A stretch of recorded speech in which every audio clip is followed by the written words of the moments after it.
दशरथ पुत्र श्रीराम हे धर्म, सत्य आणि आदर्शाचे प्रतीक होते. श्रीराम हे महान योद्धा, आदर्श पुत्र आणि धर्मराज होते. त्यांनी रघुकुल परंपरेचे पालन करून आपल्या जीवनात भक्ती, कर्तव्य आणि समर्पणाचे सर्वोत्तम उदाहरण दिले आणि त्यांच्या जीवनाने प्रेम, करुणा, सत्य आणि न्यायाचे महत्त्व समजावले.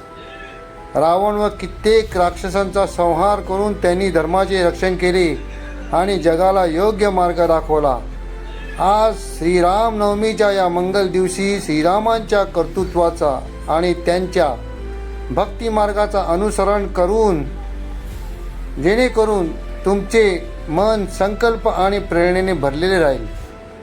त्यांची कृपा तुमच्यावर सदैव असो आणि तुमचा जीवन प्रवास सौम्यता आणि यशाने उजळला जाईल व श्रीरामाचे आदर्श मार्गदर्शक ठरेल आणि तुमचे जीवन त्यांच्या भव्यतेने भरलेले असेल. जय श्रीराम, जय श्रीराम, जय श्रीराम.